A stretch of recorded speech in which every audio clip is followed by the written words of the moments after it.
পৃথিবীতে যত অর্জনের কথা বলেন না কেন, সবচেয়ে বড় অর্জন হচ্ছে নৈতিকতা। যে ব্যক্তি নৈতিকতায় দুর্বল, যে ব্যক্তি নৈতিকতা অর্জন করতে অক্ষম হয়েছে, সে মানব নামের কলঙ্ক হয়েছে।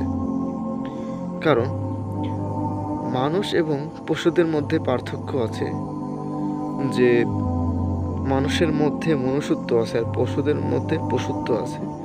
তো মানুষের মধ্যে যদি পশুত্ব থাকে, পশুত্ব অর্জন করে কোনো মানুষ, তাহলে সে মানুষটা আসলে আর মানুষ থাকে না, সে চতুষ্পদ জানোয়ারের থেকেও নিকৃষ্ট হিসেবেই পরিগণিত হয় আল্লাহর কাছে।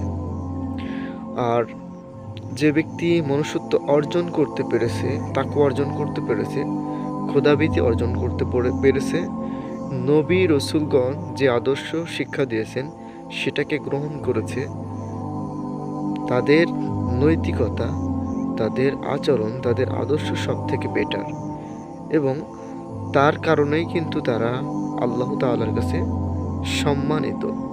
ইন্না আক্রামাকুম ইনদাল্লাহি আতকাকুম, কুরআনুল কারীমের আয়াত, যে অবশ্যই তোমাদের মধ্যে সেই ব্যক্তি সম্মানিত যে ব্যক্তি তাকওয়া অর্জন করতে পেরেছে, যে ব্যক্তি পরহেজগারি অর্জন করতে পেরেছে।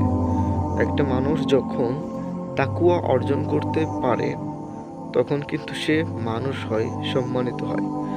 আর আল্লাহ তাআলা যে জন্য মানুষকে পাঠিয়েছেন সেটা হচ্ছে সঠিক আদর্শের উপর প্রতিষ্ঠিত থাকার জন্য এই পৃথিবীতে আল্লাহ তাআলা পাঠিয়েছেন।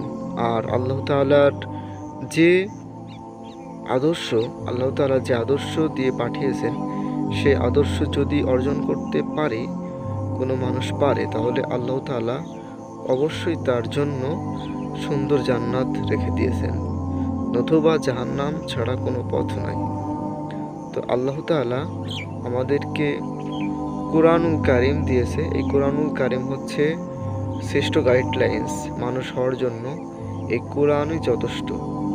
অর্থনীতি ব্যবস্থাপনা, রাজনীতি ব্যবস্থাপনা, যে নীতির কথাই বলেন না কেন, সমস্ত নীতির কথা কুরআনুল কারীমে আছে, এবং কুরআনুল কারীম অনুযায়ী আমাদেরকে পরিচালনা করতে হবে সমস্ত সেক্টর।